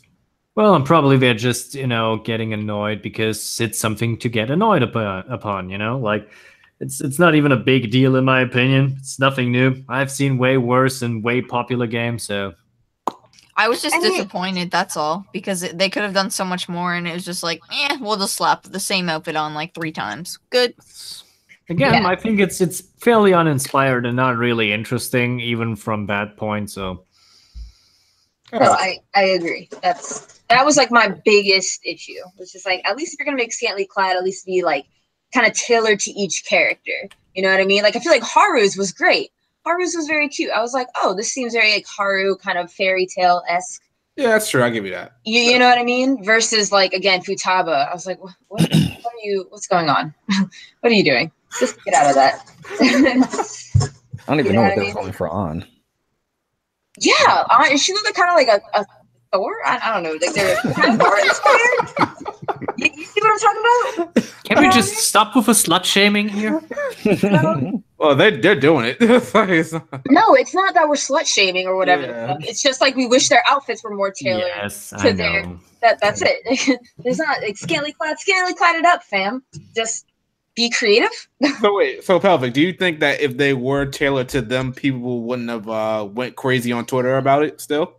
I think they still would have went crazy. I think they still would have because we live in a hypersensitive culture right now. So yes, I do, but at least I'd be able to like defend them. Now I'm like, I don't even care to go to battle for this. You know what I mean? Yeah. So. Meh. We don't need that. Being offended is not a good part of the culture. It's just boring. Boring. I think it's more just annoying. You know, people don't want to have conversation. People just want to. I know this. Be on their high ground and make you feel like. Yeah. I had this once in a comic store where somebody suddenly explained me something about a very, very old, very important European comic, and that he complained that he made that a guy in the 20s made jokes about black people in Europe, and I'm like, come on, people, they don't know better. It's the 20s, and then come on, people, don't be douchebags. Okay. All right, so that's pretty much all the topics I have for today. Anybody want to get out some last minute topics that you may have? I think. Hold on. Oh, someone said they have a request. I was looking. Yeah, like any questions from the chat? Say them now. Yeah, if you guys got any questions before we get up out of here? Let's see. Are you guys? I'm curious. Are you guys excited for the Persona 3 and Persona 5 dancing games? Like, are you guys about that life, or are you guys not? Oh yeah. I don't care for the gameplay, but I do like the music. And then again, I was thinking to myself, I could probably just listen to the music on YouTube. Yeah. Or buy the soundtrack CDs. Yeah, exactly. Yeah, that's what I could do. But then I'm like, more Persona 5 is always great. I have a more weird relationship with the games because it's like, one, I like the music, but two, I like looking at the gameplay because they actually use real live dance styles, which I find intriguing because I'm a dancer in their games. And I don't know, it's like studying it, seeing the characters actually dance. I agree on that front. I think it's kind of interesting, but I don't think they're ever as fluid as like actual dancers. You know, it always kind of looks a little blocky to me. I'm just like, I see the style, I see the voguing, you know, I see the walking, I see the break dancing. I'm like, hell yeah. You know, I picked on that stuff too, but I still don't want to buy the game. Yeah, I feel like the dancing movements they're not really all that practical. I guess in Japan maybe, but if I saw somebody in the club breaking down these dance moves, I'd be like, "What the hell is this guy doing? Like, stop it!" I mean, when have you been the last time in a club and have seen somebody doing some Usher style dancing? There's always that one guy in the club that's doing stuff like that. Always. Okay. Like, that would probably be me. Oh, you want to know what pisses me off? Oh my god! So actually, I just remembered they're putting. Oh wait! Who hasn't played Persona? Are we all Persona caught up here? Wait, which Personas are we talking about? Five. Okay. Yeah, I've played 5. Y'all can talk about 5 openly here, more or less. Yeah.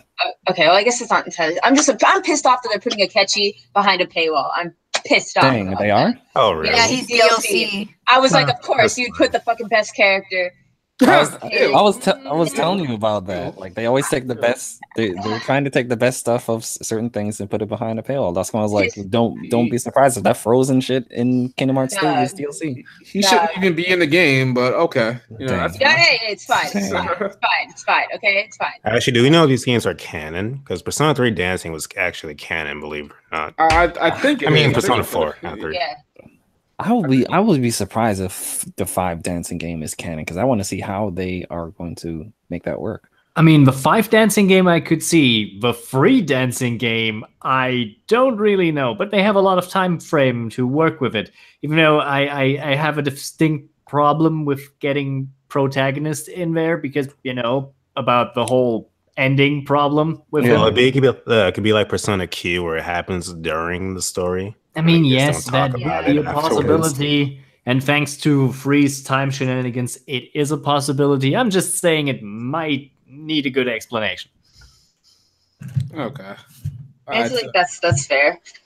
Yeah. I hate when games shoehorn things in. Like, for example, we all played God of War, the trilogy, or at least the third game. We all played that. Which one?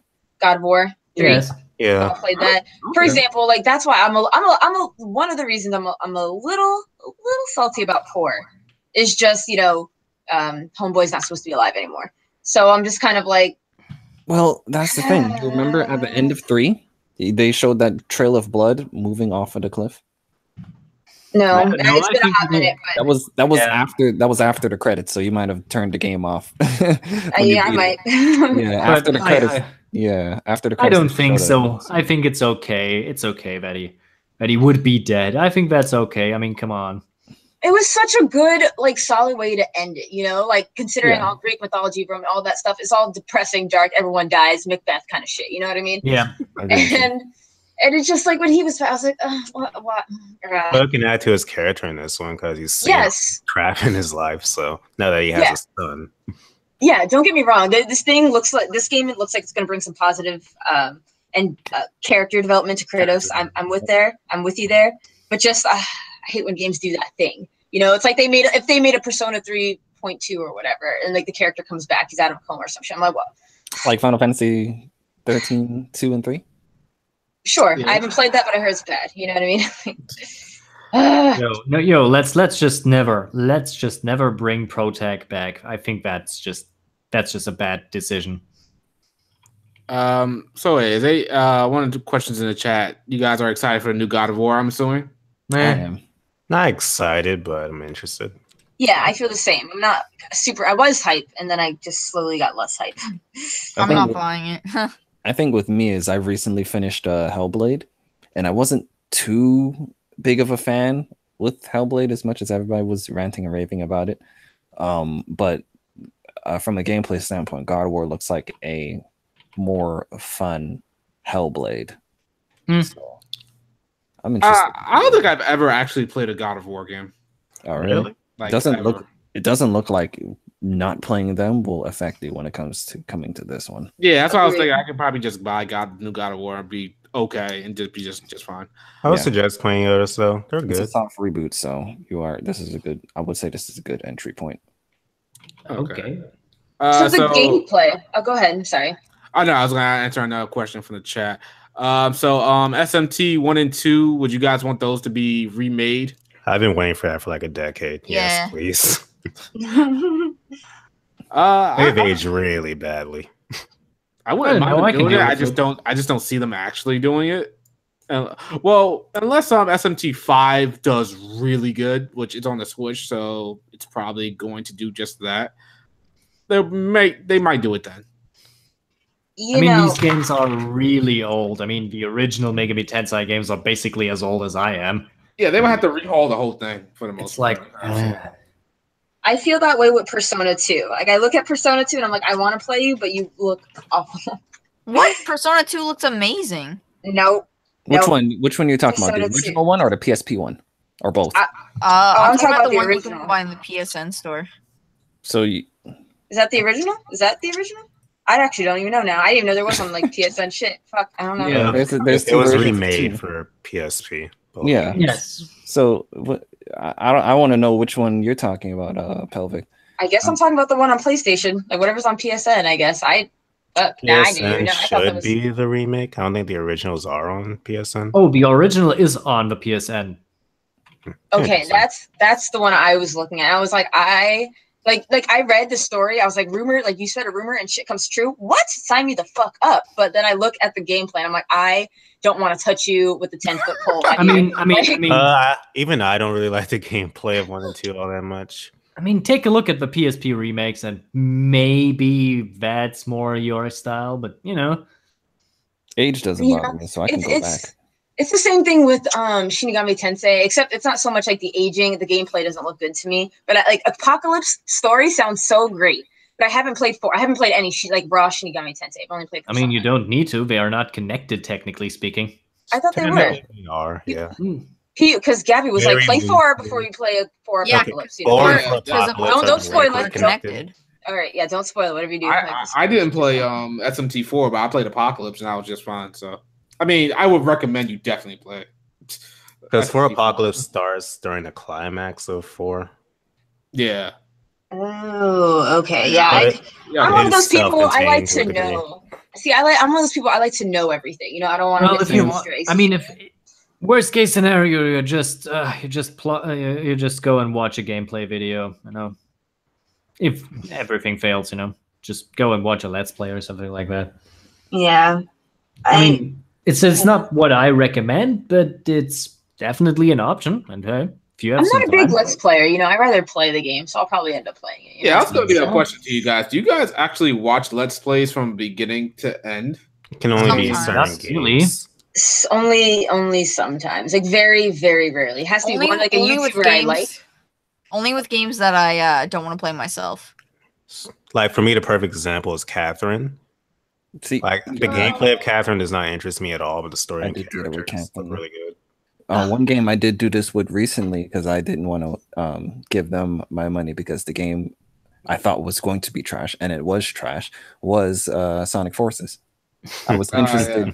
I was interested in this new villain and all this stuff. I'm like, okay, you know what? And then I heard all the reviews. I'm like, oh crap, this game's gonna be trash. But I'm still interested in to see what the story's about. So I looked up the whole story. You know how people take all of the cutscenes and everything and snap it together like a movie and put it up on YouTube. That's what I did for that one. I mean, I watch speedruns if that counts.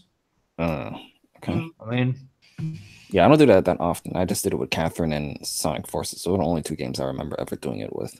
Yeah, there are actually people out there that actually just like, oh, I can't wait for a new game to come out so I can watch a YouTuber or a Twitch person play the whole thing. I'm like, why don't you just play the game? Like, what's the problem here? Since we're on the subject, there's one thing I guess I have a problem with.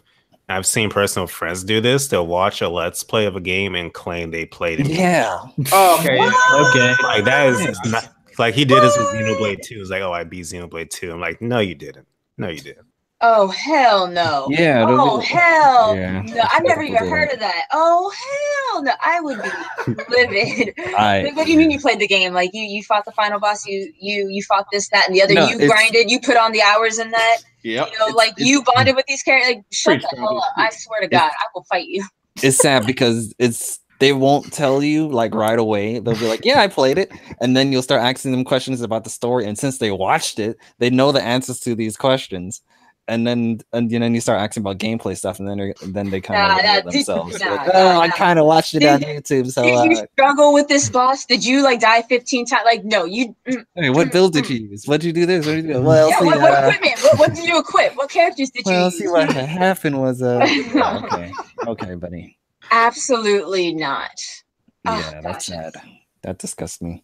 But I don't understand what's the shame. Just be like, yo, I watched the Let's Play. Like, it's not a bad thing, you know. If you're not into the game or you don't have the funds for the game, I got people. You know, I understand. Because I guess if you're arguing the game, your opinion is now irrelevant, completely irrelevant.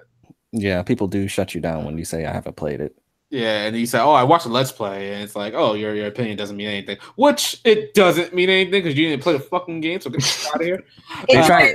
I'll defend them on this front. It would depend because if they watched a whole Let's Play of it and like you read the character, like story wise, I feel like they can input. Yeah, exactly. To a certain degree, but once you talk about gameplay, nope, shut your ass. I want to hear if they did that. Like I brought this game, I sat in front of my TV, I started playing it. You couldn't do the same thing. Fuck out of here. Nah.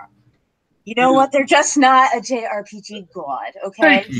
Not everyone is. That's the first and last time I ever struck you. Not everybody owns the head, man. Not everybody owns the head.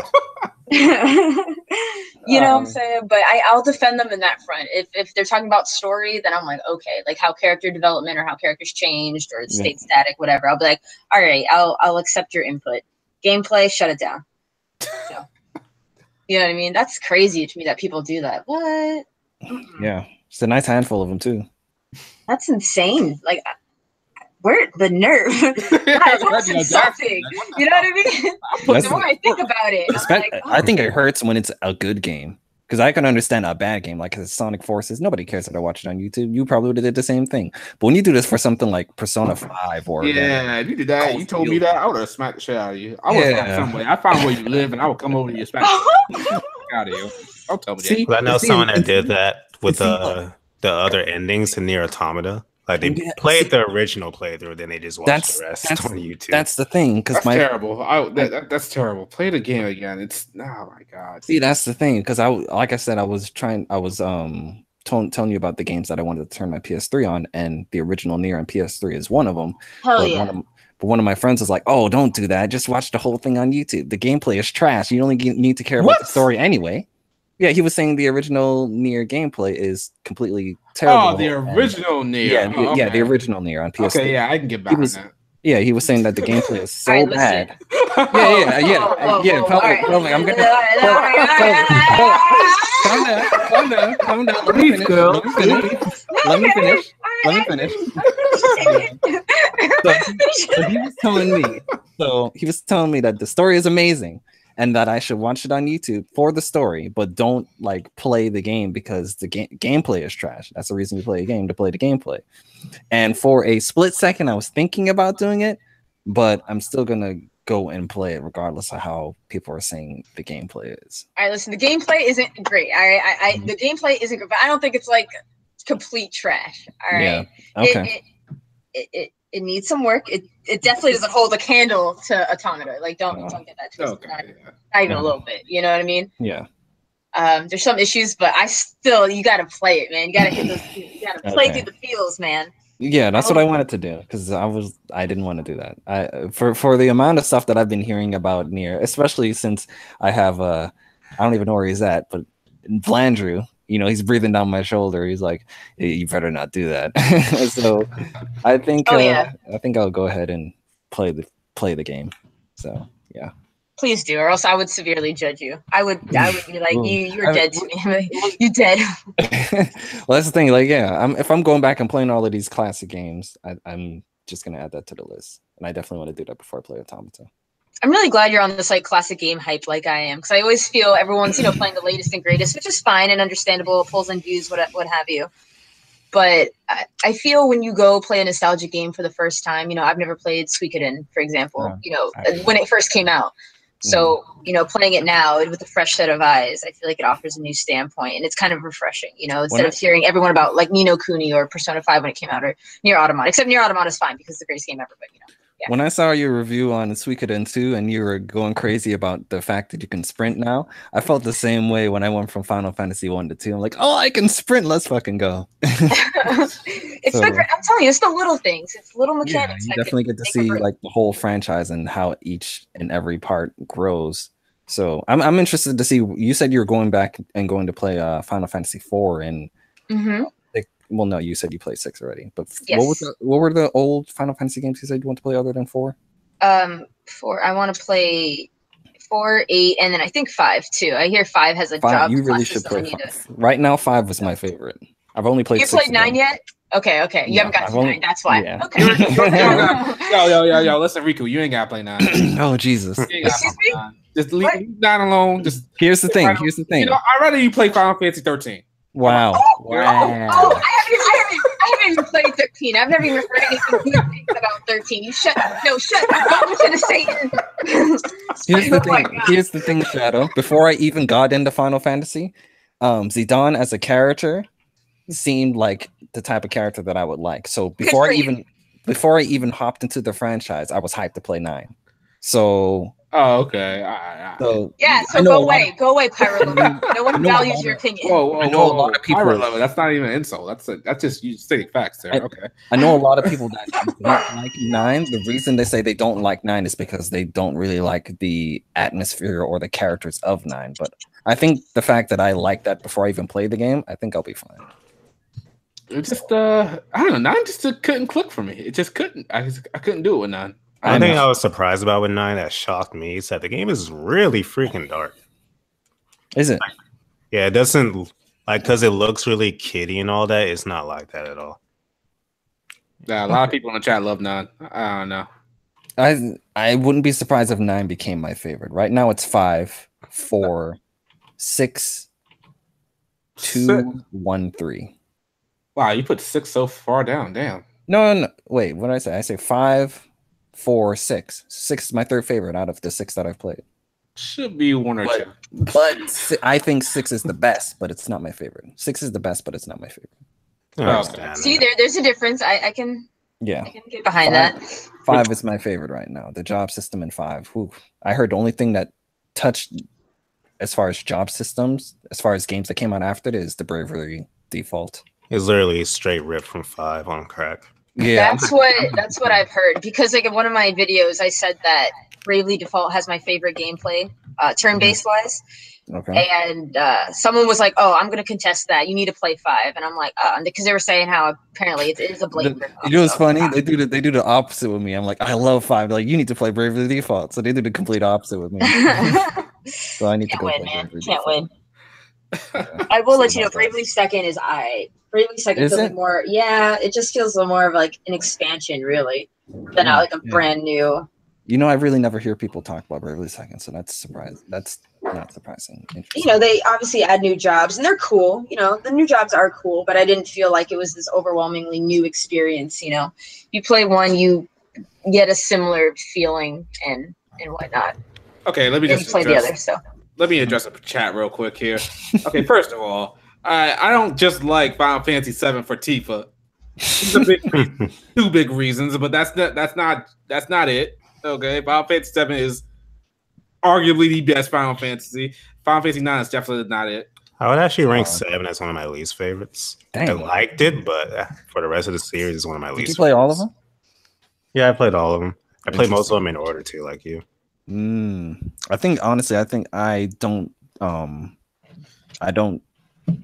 I like the fact that I'm playing in order because I'm not taking anything for granted. One I didn't play out of in order actually was 9, I think, which I can play like 2 years ago. I was still blown away from it. Okay.